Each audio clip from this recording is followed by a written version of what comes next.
Assalamu alaikum, brothers and sisters. So I've been asked a few times now about this issue of voting in the forthcoming general election. And the question is it permissible to vote or not? So that's kind of one type of inquiry. And the other is people have been commenting that although it seems obvious to them why we should be voting because of the opportunity that this general election presents to bring a more favorable party into power, a lot of people are still getting confused about the matter because there are some brothers and sisters or some groups that are declaring that voting is haram, right? Or, it's hopefully nobody's saying it's kufr, but I've heard these kinds of views before. So they asked me, could you maybe say something and clarify it, because it's really, really important that we're clear about this. And look, I don't know how many people are going to watch this and or not, okay? But I'm going to approach it in quite a simple way. I'm not really interested in proving to anybody with a plethora of arguments and proofs what the right position is. I'm simply going to tell you what position I take on this, the position that I follow, and why. And if you trust me and if you follow me, then khalas, that should be the end of the discussion.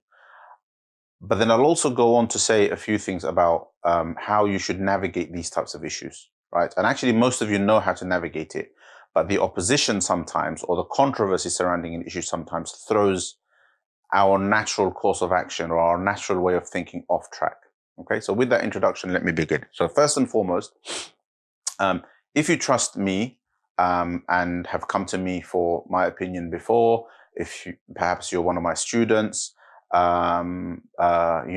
used to pray in the masjid where I was imam, etc., and have always asked me for my opinion, then the opinion that I follow and I hold and I propagate is that it is permissible to vote in this country. And in certain cases, and I know some ulama are saying this quite vocally, but I do agree that in certain cases it could become obligatory, and we would simply judge whether it's obligatory or not on the basis of a speculative understanding about benefit and harm. So if, for example, most people who or ulama themselves were of the view that it is most likely, not certain, but most likely in their view, and I know this is subjective, but it doesn't matter. This is common in Islamic jurisprudence.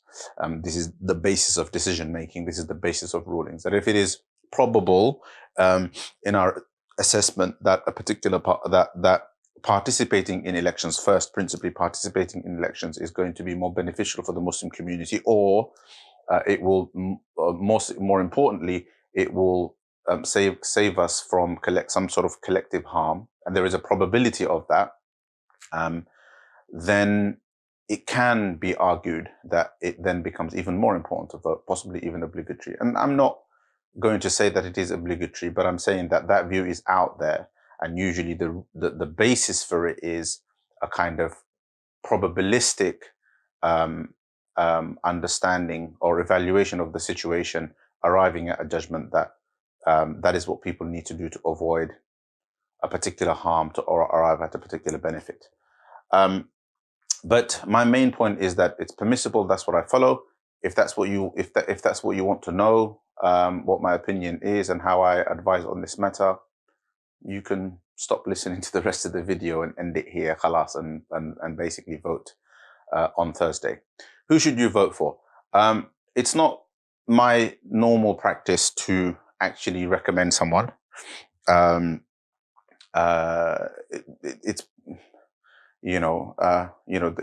it's probably not right for us to exert our spiritual influence on this issue. However, of course, we know of the recent incident in the Jewish community um, where the chief rabbi came out and basically endorsed the Conservative Party, and I think that kind of throws the whole thing up in the air. So if you are going to vote, I'm not going to tell you who to vote, but I will tell you that I'll be voting Labour, and I believe that that is, nobody's perfect in a Western democracy.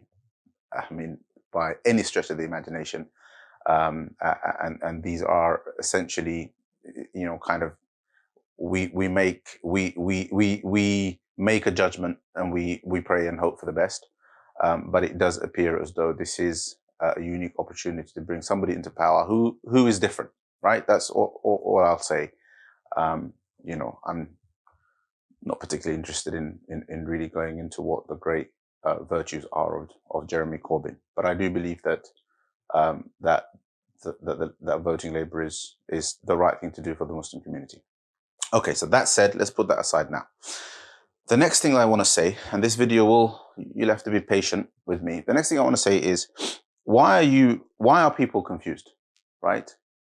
Like this issue comes up and suddenly everybody's like hunting around. Oh, I've read this and I've read that, and I don't know, I'm not sure, I'm uncertain, I'm confused. There's these people that are saying it's haram. Is my iman going to be under threat?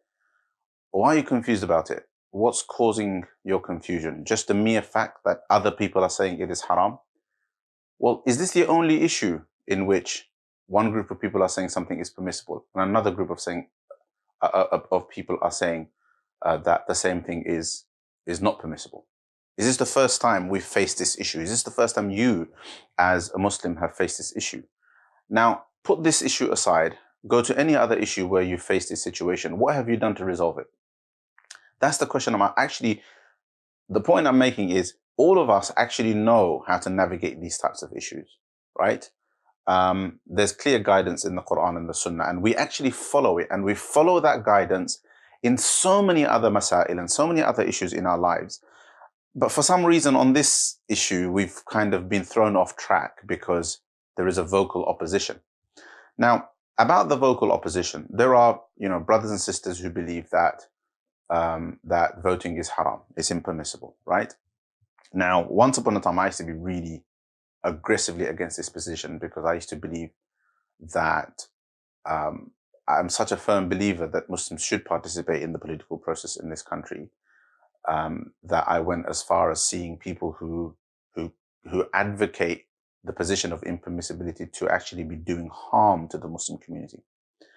But I think I've matured from that position, particularly because I've interacted with these brothers and sisters, and I think it's right to accept that this is a valid opinion. It's based on, it's based on it's based on ijtihad. It's based on a position taken based on jurisprudence. There are ulama who endorse that position. Although I believe that the overwhelming majority of ulama who practice fatwa, who are actually people of fatwa, permit voting. But that is an opinion. The opinion of impermissibility is an opinion that should be respected, and in my opinion, not followed. Right? So let's also say that as well.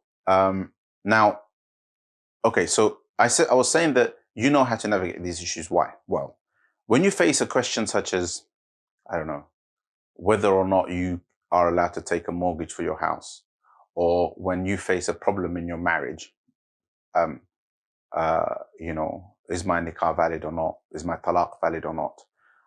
When you have any other question, who do you go to? I mean, think about that for a second, right? Who do you go to? Who do you go to for guidance to help you resolve these types of issues? And for this issue of voting, are you going to those same people, right? If you're not, then ask yourself, why are you seeking answers elsewhere? If in any of those other matters, the opinion, you're from the subcontinent, the opinion of Mufti Taqi Uthmani or another alim or other from India Mufti Khalid Saifullah Rahmani, or the Indian personal, in Indian Fiqh Academy, or maybe a Darul Uloom in Bangladesh or a Alim in Bangladesh, if those people, their opinion suffices for you in other matters. If Shaykh Yusuf al-Qaradawi's opinion is your go-to place for, or the European, or his European Council of Fatwa and Research is the go-to place for other matters in your life, if Sheikh bin Baz rahimahullah, or Sheikh Uthaymeen rahmatullahi alayhi, or Sheikh Salih al-Munajjid, or whoever it is that you follow, right? Whoever it is that you follow, if their opinion is what you seek out in any other matter, why are you confused when it comes to the issue of voting? Why are you just not going to the same places and taking answers from them or from their students? Or why are their fatwa suddenly not enough when it comes to this particular issue?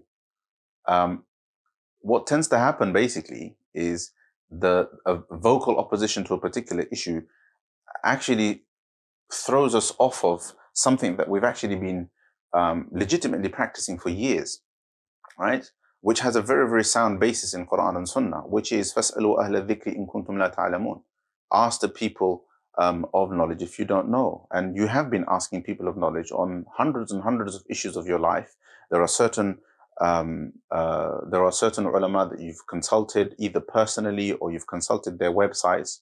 I'm not talking about Sheikh Google, of course. I'm talking about in particular ulama you've relied on, whose websites you've relied on to have your issues resolved. Well, there's no reason for that practice to change now, just because it's the matter of voting. Why are you confused? There's absolutely no need to be confused. The principle is the same. فَاسْأَلُوا أَهْلَ الذِّكْرِ إِن كُنْتُمْ لَا تَعْلَمُونَ. Ask the people of knowledge if you do not know. Right? All of a sudden, why have we become why are some of us becoming people of knowledge, or pseudo people of knowledge, when it comes to the issue of voting, and suddenly we have an opinion? Nothing has changed, right? Okay. Often the accusation is, oh, ulama don't know about democracy and they don't know about these issues, so therefore we have to go to other people. Well, what do those other people know about Sharia? And what do they know about fiqh? If anything, if you had to pick the two, Allah hasn't told you to go to some other expert because the alim doesn't know. The alim is guided to understand the issue that he is talking about, and you are guided by the Quran to follow the alim, not to suddenly change track. Right? So, look, brothers and sisters, you already know what to do. Keep doing it. Nothing's changed. All right? Don't get into some silly conversation about over Facebook and get confused, because the principle of the Sharia hasn't changed, which is that you follow the ulama. Now, this point isn't specific to the voting issue, right? But another thing is, if you're in the habit of just looking on the internet for an opinion, then you need to change that habit and start connecting to people. As in this particular case, you've got to start connecting to ulama. Everybody should have scholars that they trust, who they can relate to, whose guidance they can seek, whose counsel they can seek. Every single one of you, this should be a staple in your lives, right? If not, and you're going online and asking Tom, Dick, and Harry to see what they have to say about a particular matter, then you have a fundamental flaw. You may be religious, right? Practicing, trying your best to be moral, trying to your best to follow the deen, etc., etc. But fundamentally, your approach is flawed, right? Because you have absolutely no connection to the knowledge tradition, and the knowledge tradition is through people, right? So not just on this issue of voting, but any other issue, you need to have ulama that you trust. It doesn't have to be anyone in particular. It doesn't have to be me. It doesn't have to be some other person, but somebody who you can trust, who you can rely on, whose opinion you value, and most importantly, who you value for their piety as well as their knowledge. You need to learn from them. You need to have them around to mentor you, to guide you, etc. It's really important to have that kind of connection in your life. Otherwise, we're open to misguidance, and we're open to making these kind of silly mistakes all the time. Now,